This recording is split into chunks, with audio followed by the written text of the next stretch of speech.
Hello and welcome back to The Vacant Light. Today I'm covering a track called Reality of Mortality by a band called Gehtika. In the past, I've reviewed the second EP from the band called This New World. And on that release, I really felt that there was a very primitive, aggressive, straightforward, and enjoyable vibe to the music. Now with this song, which is one of two promotional tracks released by the band in preparation for their upcoming LP called Unconventional Manacism, you can hear that the band still maintains a lot of their core values, but has actually changed some of the elements of their songwriting and actual implementation in terms of the instrumentation and so on. The first thing I'd like to note about this track is that it really does feel like the band is taking a bit of a different direction.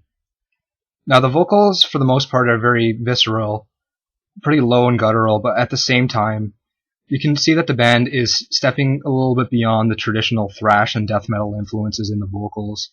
He does have a little bit of a higher ranged tinge on the vocal style, which I quite liked.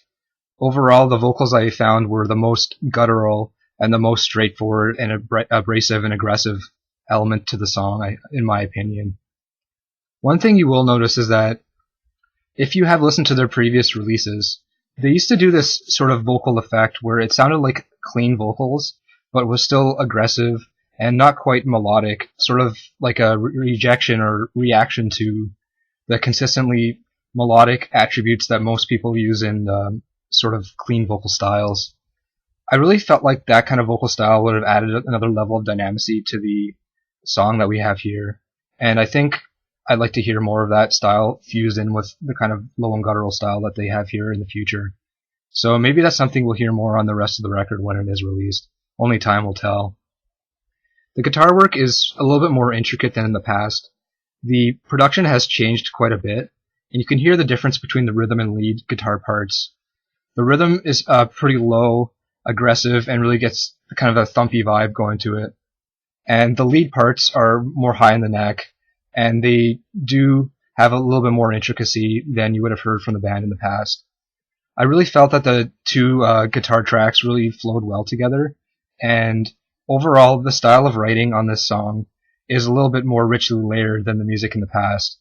You won't hear that sort of very aggressive and just absolutely guttural sounding guitar production style on here.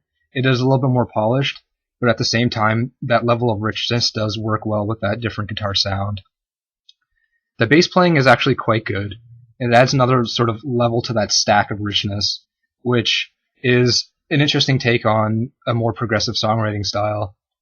For the most part, even though I use the word progressive several times in this review, the actual songwriting in terms of the flow is still pretty straightforward and aggressive, but the thing that's more progressive about it is all the instrumentation you can hear at any point in time. Like you can hear the two guitar tracks, you can hear the richness that the bass adds, the vocals and the drumming.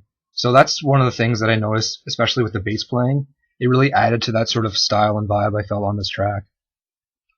The bass playing does come through in certain moments when the guitars back off a little bit, and it works well with just the vocals basically and the bass and a little bit of drumming at the same time.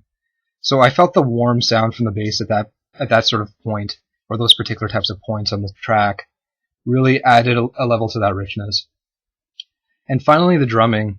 I felt that the drumming was actually quite intricate, and although I wouldn't say that it's highly technical, there's a moderate level of technicality, and the band does use the drumming vibe, and sort of the drummer does allow the song to progress from one riff to the next, and sound pretty smooth while it's doing so.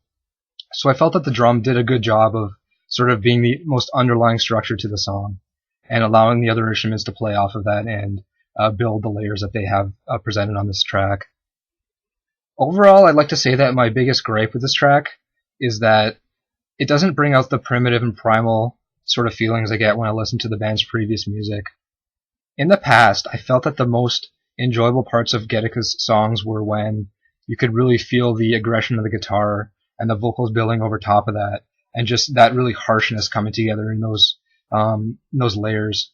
But I felt that this track does have more layers to it and is more of a type of track where you can sit back a little bit, enjoy, and sort of hear and appreciate the different elements and the different instrumentation components coming in at the same time. So it's really interesting to see how that sort of very seminal part of the tracks has really migrated and transformed into something more progressive. But I still would like to hear a little bit more of that just straightforward aggressive attribute coming through on different parts of the album, hopefully. Thanks a lot for watching this video, and I will make sure you guys have the links to both of the promo tracks released for this album. Thanks a lot and goodbye.